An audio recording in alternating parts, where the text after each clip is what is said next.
Cuando se habla de economías que han marcado la historia del mundo moderno, pocas son tan importantes de comprender como la de la Unión de Repúblicas Socialistas Soviéticas, más conocida simplemente como la URSS o la Unión Soviética. No solo se trata de un país que aplicó algunas de las prácticas económicas más polémicas y radicales jamás vistas, ni únicamente de una nación que cambió el rumbo de la política mundial durante la segunda mitad del siglo XX, ni siquiera del hecho de que haya protagonizado uno de los colapsos económicos más grandes y rápidos de la historia contemporánea. Todo eso es relevante, por supuesto, y merece ser analizado con atención. Pero hay algo aún más importante. Incluso hoy, casi 30 años después de su desaparición, las decisiones económicas de la Unión Soviética siguen influyendo en debates actuales, en políticas públicas y en la forma en que entendemos conceptos como el socialismo, el Estado, el mercado y el rol del trabajo en la sociedad. Para entender la economía soviética, lo primero que hay que tener claro es que se trataba de un experimento socialista a gran escala, quizá el más ambicioso que haya existido.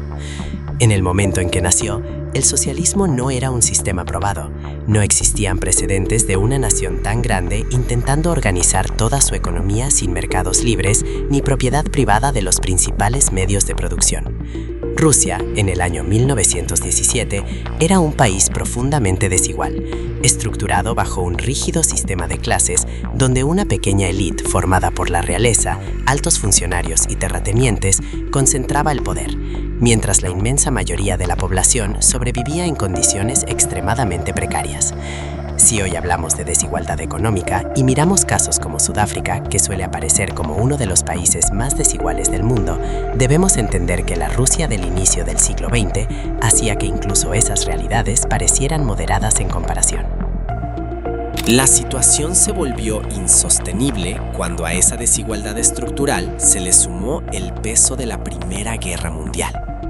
Millones de campesinos y obreros fueron enviados a luchar y morir para defender un Estado que no era capaz de alimentarlos ni ofrecerles condiciones mínimas de vida.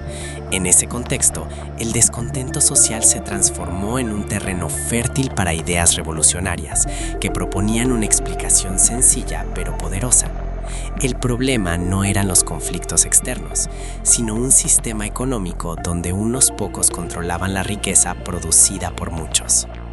Así surge con fuerza el llamado a que las masas proletarias se enfrenten a los verdaderos enemigos y tomen los medios de producción. Una frase que suele repetirse como consigna política, pero que en el fondo tiene una base económica muy concreta. Desde la economía más básica, producir cualquier bien requiere 3 factores fundamentales: tierra, trabajo y capital. El marxismo, que fue la base ideológica de la Revolución Rusa, señalaba que la mayoría de la población ya aportaba el trabajo, pero no controlaba ni la tierra ni el capital, es decir, las fábricas, las máquinas y los recursos productivos. Es precisamente ese control de los activos lo que definía a la clase dominante. Bajo esta lógica, no había ninguna ley natural que impidiera a los trabajadores apropiarse de esos recursos y administrarlos en beneficio colectivo. Si el trabajo ya estaba en manos del pueblo, solo faltaba que el pueblo tomara el control de los otros factores de producción. En términos simples, si se controlaban todos los elementos del proceso productivo, se controlaba el sistema completo. En ese momento, la figura del zar y de la vieja aristocracia pasaba a ser vista como innecesaria, incluso como un obstáculo. El periodo que siguió fue uno de los más caóticos de la historia rusa. Guerras civiles, conflictos internacionales, luchas internas por el poder y un enorme vacío institucional provocaron una profunda crisis social y económica. De ese escenario turbulento emergió una figura que, para muchos, representaba el orden que el país necesitaba desesperadamente: Iósif Stalin. Para una población agotada por años de inestabilidad, Stalin se presentó como el líder fuerte capaz de reconstruir el Estado y llevar a la nación hacia una nueva etapa. Existe la idea extendida de que tras la Revolución Rusa, el país pasó de inmediato a funcionar bajo un modelo socialista plenamente desarrollado, pero la realidad fue bastante distinta. Durante varios años, la economía soviética transitó por etapas híbridas, con elementos improvisados y experimentales. No fue sino hasta 1928, 4 años después de la muerte de Lenin, cuando el país comenzó a adoptar de manera sistemática el modelo que hoy asociamos con la economía soviética clásica. Ese año, Stalin lanzó el primero de los famosos planes quinquenales, una herramienta que se convertiría en el pilar de prácticamente todos los sistemas socialistas de planificación centralizada que surgirían después, desde China hasta Corea del Norte, e incluso con variaciones en países como India. No obstante, fue en la Unión Soviética donde este modelo nació y se desarrolló en su forma más pura. El primer plan quinquenal tenía un objetivo claro: industrializar rápidamente el país y asegurar la producción de alimentos. Stalin entendía perfectamente que una población hambrienta era una amenaza directa para la estabilidad del régimen, algo que los antiguos gobernantes de Rusia habían aprendido demasiado tarde.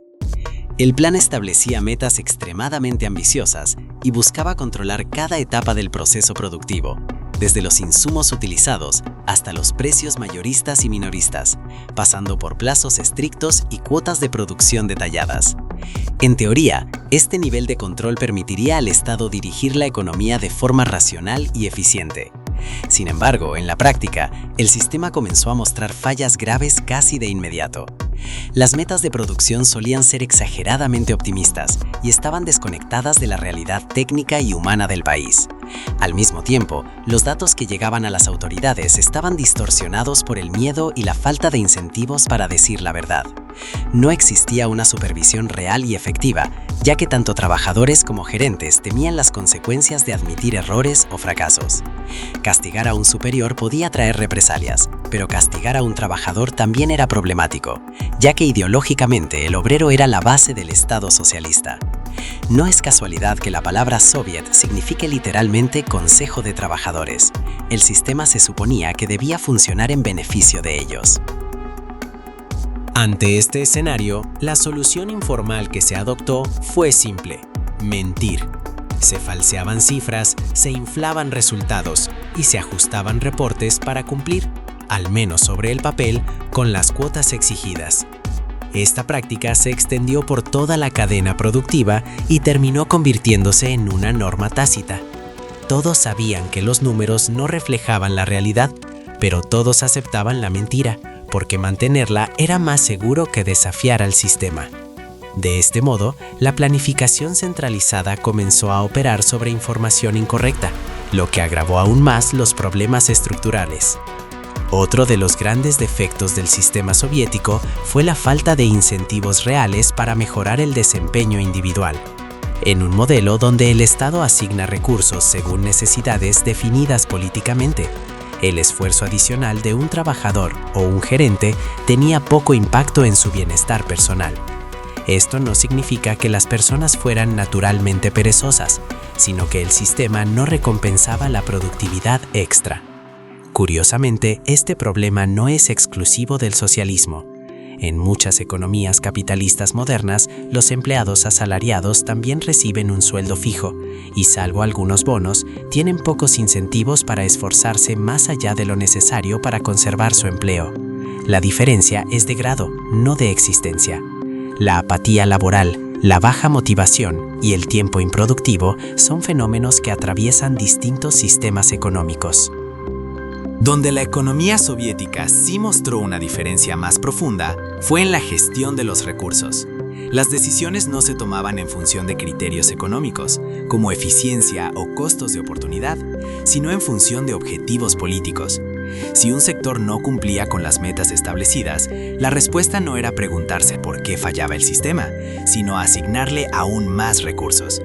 Si una región producía menos alimentos de los esperados, se duplicaban trabajadores, fertilizantes y tierras cultivables, bajo la lógica de que más insumos necesariamente producirían más resultados.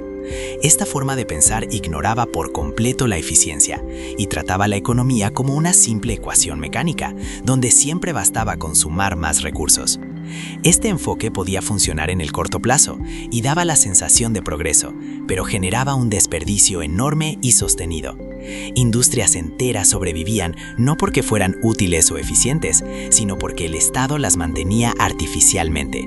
Además, se creaba un incentivo perverso. Los administradores aprendieron que ser eficientes podía ser contraproducente, ya que un buen desempeño significaba recibir menos recursos en el siguiente plan. En cambio, mostrar resultados mediocres aseguraba mayores asignaciones futuras. Este comportamiento, lejos de ser una anomalía histórica, sigue apareciendo hoy en muchos sectores públicos alrededor del mundo, donde los presupuestos se gastan por completo para evitar recortes futuros. En la Unión Soviética, este problema era total, porque prácticamente toda la economía funcionaba como sector público. Más allá de los problemas iniciales de planificación y de incentivos, la economía soviética tenía una obsesión muy particular que terminó definiendo todo su desarrollo: la acumulación masiva de capital productivo. La famosa consigna de tomar los medios de producción, que hoy suele repetirse casi como un eslogan vacío, en aquel entonces era tomada de manera literal. El control de máquinas, fábricas y herramientas no era solo una cuestión ideológica, sino el corazón mismo del sistema económico.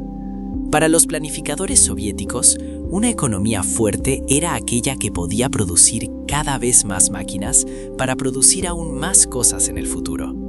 Esta lógica impregnó todos los planes quinquenales y marcó una diferencia profunda entre crecimiento económico medido en cifras y bienestar real de la población. En la práctica, esto significó que la Unión Soviética destinó una proporción enorme de sus recursos a fabricar bienes de capital, es decir, herramientas industriales, maquinaria pesada y equipamiento productivo, en lugar de bienes de consumo cotidiano. En términos simples, el sistema prefería producir tornos, prensas y fábricas completas antes que artículos que mejoraran directamente la vida diaria de las personas, como electrodomésticos, ropa de calidad o productos básicos accesibles. Desde el punto de vista contable, esta estrategia tenía sentido. Producir más máquinas aumentaba la capacidad productiva total del país y hacía que la economía pareciera crecer de forma sostenida. Sin embargo, para el ciudadano común, ese crecimiento rara vez se traducía en una mejor calidad de vida. El resultado fue una economía que avanzaba sobre el papel, pero que dejaba a su población atrapada en la escasez. Había más fábricas, más acero y más maquinaria, pero no necesariamente más comida en los supermercados ni mejores condiciones de vida en los hogares. Esta desconexión entre crecimiento económico y bienestar social generó tensiones constantes, que en algunos momentos desembocaron en hambrunas y protestas, aunque el control político del Estado limitó su visibilidad. Paradójicamente, esta misma estructura, tan ineficiente para satisfacer necesidades básicas, otorgó a la Unión Soviética una enorme ventaja en situaciones extremas, especialmente durante la Segunda Guerra Mundial. La URSS fue sin lugar a dudas el país más golpeado por la guerra en términos humanos, con alrededor de 27 millones de muertos. Sin embargo, pese a ese costo devastador, logró sostener el esfuerzo bélico y convertirse en un adversario formidable para la Alemania nazi. Esto no se debió a una superioridad tecnológica ni a una mayor eficiencia, sino a la capacidad del sistema soviético para movilizar recursos y producir en cantidades gigantescas. El ejemplo más claro de esto fue la Batalla de Kursk, el mayor enfrentamiento de tanques de la historia. Aunque los tanques soviéticos eran individualmente inferiores a los alemanes, la URSS pudo desplegar miles más, compensando la falta de calidad con una abrumadora cantidad. Esta lógica de cantidad sobre calidad resume de manera casi perfecta el funcionamiento de toda la economía soviética. Tras la muerte de Stalin, los líderes que lo sucedieron intentaron suavizar algunos de los aspectos más rígidos del sistema. Poco a poco, se introdujeron políticas que buscaban reconocer a los ciudadanos no solo como trabajadores, sino también como consumidores. Se empezó a prestar más atención a la producción de bienes de consumo, aunque muchas veces estos seguían siendo de baja calidad. Las fábricas que antes producían maquinaria pesada comenzaron a fabricar automóviles, electrodomésticos y otros productos destinados al uso doméstico. El problema era que estas industrias no tenían experiencia ni incentivos reales para competir en calidad, por lo que los resultados solían ser mediocres. A pesar de estos cambios, la Unión Soviética nunca logró desprenderse completamente de sus raíces marxistas-leninistas ni de la lógica de la planificación centralizada. Al mismo tiempo, la Guerra Fría impuso una presión económica constante, obligando al Estado a destinar enormes recursos al gasto militar y a la competencia geopolítica con Occidente. Esto dejó poco margen para mejorar el nivel de vida de la población. Las ineficiencias estructurales se acumularon durante décadas y se vieron agravadas por el hecho de que los países con los que la URSS comerciaba tenían problemas similares, lo que limitaba aún más el acceso a bienes de calidad y a innovación tecnológica. Lo curioso es que, hasta su colapso en 1991, la Unión Soviética seguía apareciendo como la segunda economía más grande del mundo según el Producto Interno Bruto. En el papel, era un gigante económico, pero esas cifras ocultaban una realidad muy distinta. El país tenía una población enorme y movía cantidades colosales de recursos, lo que inflaba los indicadores macroeconómicos. Pero el ciudadano promedio vivía en una economía estancada, con escasez crónica y pocas oportunidades de progreso material. Era un gigante cansado, que apenas podía sostenerse a sí mismo. El colapso final no llegó por una invasión externa, ni por un desastre puntual, sino por una lenta implosión interna. El modelo de priorizar la cantidad sobre la calidad, de recompensar la ineficiencia con más recursos, y de castigar indirectamente la excelencia, terminó agotando al sistema. La economía soviética no supo adaptarse a un mundo donde la innovación, la eficiencia y la flexibilidad eran cada vez más importantes. Cuando intentó reformarse, ya era demasiado tarde. Hoy, los errores de la Unión Soviética suelen utilizarse como argumento definitivo contra cualquier política socialista en países desarrollados. Sin embargo, una lectura más cuidadosa muestra que muchos de sus problemas no se debieron a la idea de la protección social en sí, sino a la profunda desalineación entre ideología política y teoría económica. La falta de incentivos, la mala gestión de recursos y la tendencia a sostener industrias ineficientes no son problemas exclusivos del socialismo. También aparecen en economías capitalistas modernas, especialmente en sectores altamente burocratizados. La lección central que deja la experiencia soviética no es que un sistema deba castigar la mediocridad de forma brutal, sino que nunca debe castigar la excelencia. Una economía puede tolerar cierto grado de ineficiencia sin colapsar, pero cuando desincentiva sistemáticamente la productividad, la innovación y la mejora continua, termina estancándose sin importar la ideología que la sustente.